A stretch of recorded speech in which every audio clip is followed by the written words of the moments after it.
Evan with Green Thumb here. We're at a potential customer's house we're going to refer to as Mr. BB. Okay, so just the initial look here.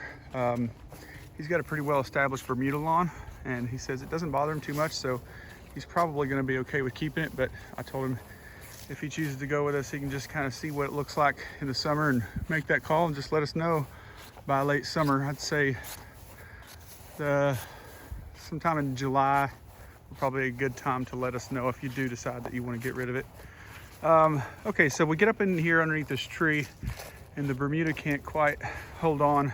Probably not enough light here for it, but it's not too big of a tree, so it's probably plenty of light for fescue, and we do have some growing in here. And this customer's goal is to just get rid of the weeds and to just thicken up the lawn. And I don't see any problems with that. We've got a lot of clover in here.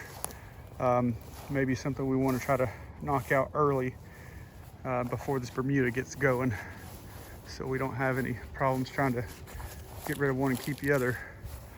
But either way, we can handle it even if we get in a little bit late. So yeah, just some hen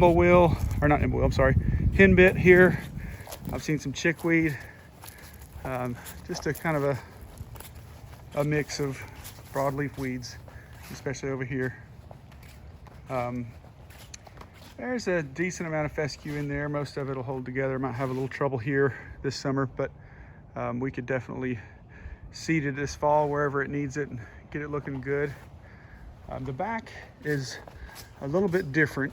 So in the front, it's a more clay soil. It's more compacted. The cores there were probably only about 4 inches.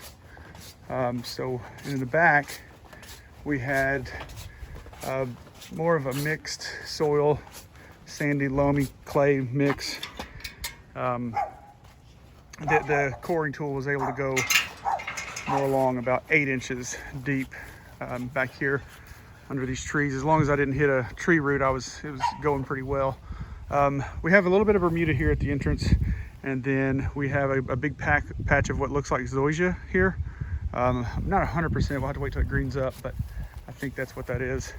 And he said he doesn't mind it browning out in the winter, and I told him that'll work good, because this little patch here will always be a very thick patch. I mean, it's been dormant now for months, and it's still very, very thick. You can't find the dirt very easily, so that's good. You can see that this has been pounded by acorns and sticks and things from the trees. We got some pretty tall oaks here. He said this whole area back here, let me widen this out, this whole area back here was all trees and ivy and shrubs and things. He said he cut down 13 trees back here. So we'll have a little bit of a hurdle to cross there.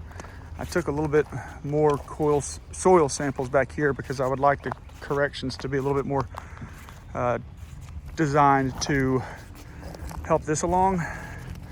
But what the customer's probably going to do is he's going to have his landscape guy clear all this rock out, clear all these little shrubs, ivy, all these little roots and things, get this wood out of here and replace it with dirt. And he's going to have him rake it and smooth it out. So it's already going to be broke up ground. So I advised this potential customer, Mr. BB, that I would just do a broadcast seeding over this for this part of the year, because we're in the secondary seeding window, and I'd be afraid to spend a lot of money putting it in with a machine and to have it possibly die before the summer's over. So I advise just an overseed after it's been raked and all the soil's broken up, and just staying on top of the watering this spring and see if he can keep it alive. That way we won't have to do much in the fall. But if he loses it all or something doesn't work out, we'd be happy to seed it all for you with the machines. This is just we'll just have to see what happens here. We don't know what all species of tree were removed. We don't really know the history of this soil, what's going on here. But this would be the challenging area. But we can give it its best chance, that's for sure. He's gonna have this ivy removed as well, down to about the edge of this fence, hiding the pool filter here. And then he said he's gonna keep this bed, and I believe we're gonna keep that bed up there. nothing too special when it comes to weeds back here. Like I said, this Zoysia is running so tight, it's barely got anything growing in it. And then on the edges, we have a few weeds. We have some clover back here, but nothing too hard. I see what looks like spurge. That's early for spurge to be out.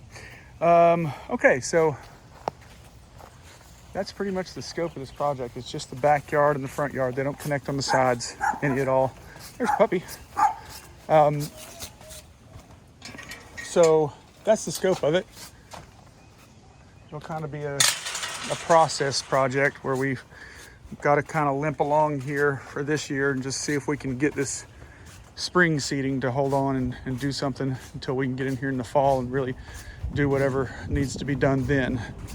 But I think we could get the front yard looking really good, really fast, because he's got some decent fescue in the shaded areas, and just the Bermuda is just waiting to come out of dormancy, and it'll green up and look real good pretty soon before you know it. Okay, Mike, so that's the general project there, and we'll follow up with the customer later. Living with Green Thumb out.